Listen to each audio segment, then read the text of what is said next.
Thanks a lot for spending time with us today, Flynn. Tell us a little bit about your link to Bonchon, how long you've been there, and a little bit about the concept. Great. Yeah. Bonchon, I've been with Bonchon since the beginning of 2019 when private equity came in and purchased part of the business from our founder, Jinduk Saw.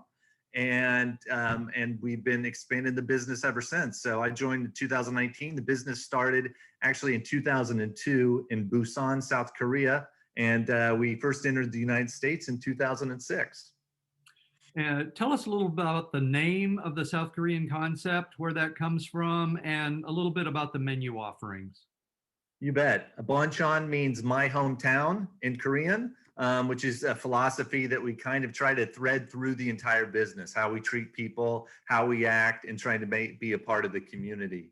And so the menu consists of, at the core of it, it's delicious Korean fried chicken, which is really an interesting thing, which it started in the United States, fried chicken, we all know and love. It went over during the Korean War. They put their own spin on it, and now it's come back in force.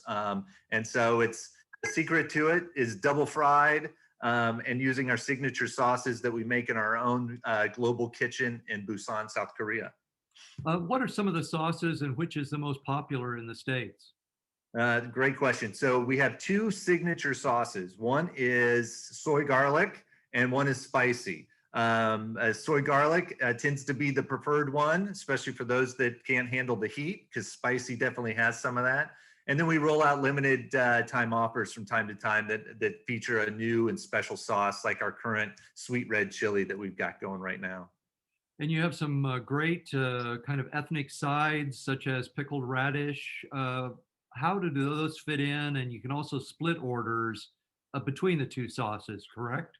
That's right. That's right. We're pretty flexible. Our pickled radish is like ginger when you're eating sushi. It's a nice palate cleanser.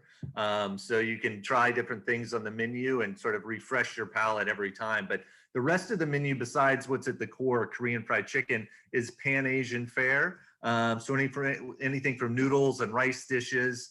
And one of my favorites, bulgogi, which is a marinated steak, which is absolutely delicious. So there's a pretty wide berth on the menu, and so people can always find something they like if they're one of those odd people that doesn't actually like fried chicken.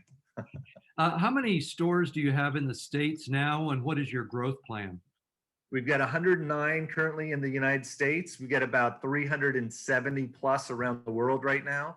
We have we'll open 23 plus locations this year just in the United States, and we're looking to open up new countries around the world, and there should be 2 to 3 of those yet this year. So our goal is to continue to grow rapidly, especially in the United States, and get to that 500 restaurant level in the next several years. So that's our first goal, and then we'll build from there. So you really moved from casual dining to fast casual.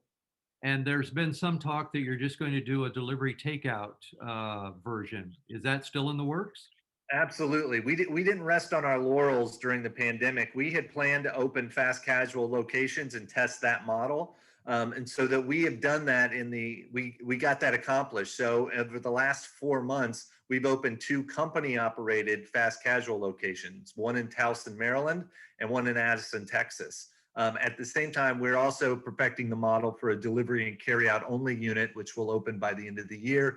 And that gives our franchise partners more options, lower entry cost, and a higher return on investment when they decide how they want to open their next restaurant and what type of footprint and service strategy they want to employ. What attracted you personally to the concept? Do you have a background in chicken product? Indeed, I am a chicken savant or something. I other than being familiar with Korea and having made multiple trips there over my career with different companies, dating back to the 90s, I came across Bonchon about 6 or 7 years ago when I was on a trip to New York City. And somebody said, "Hey, you've got to go try this. It's completely different. You're going to love it." And I went and I loved it. And it was always sort of in the back of my mind. It wasn't like any other concept that I had worked for because of the way they cook the chicken, the way they dress the chicken, and then the sort of the signature sauces that we make ourselves. So I just love the product. And so when they came calling and they said, look, we really want to transform the business from a founder-led business and to put new strategy and infrastructure in to really grow the business and bring it to more parts of America as well as the world. I jumped at the chance because I love the product. It was, it's an old cliche, but if you love what you do, and I love chicken and I love to eat and I love this chicken. So it just made it an easy leap for me. And at the time, having been to Korea multiple times, I really loved the country too. So it also affords me the opportunity to go see our partners in Korea on a regular basis and, enjoy a little bit of international travel. The culture of Bonchon really has been into Stop Asian Violence and Black Lives Matter. Tell us a little bit of how, but you feel that fits into the culture of the concept. Yeah, I think it's you've always got to be careful, right? You want to make sure that you stand for the things that you believe in, but that you don't alienate your audience. And I think we've been really thoughtful about that. It's important to me, but I don't want to push my values or my morals necessarily in the company, but I also want to lead by example. So the things that we've focused on are taking care of the people around us and what means the most to them. So last summer, when people were out protesting and doing it peacefully, we gave people a day off. We didn't tell them what they could use it for. It was just they could volunteer at a charity or an organization of their choice, or they could go out and peacefully protest. We also raised money at that same time for displaced restaurant workers, not our workers, just anyone in the industry that was displaced. So the National Retail Federation's Employee Relief Program, or National Restaurant Association Employee Relief Program, we raised funds for them. And now with this spike in violence against the Asian American and Pacific Islander community, we thought, well, what better fit than us? Our home is in South Korea. And many of our restaurants are in Asian countries. And many of the people I work with on a daily basis are of Asian descent.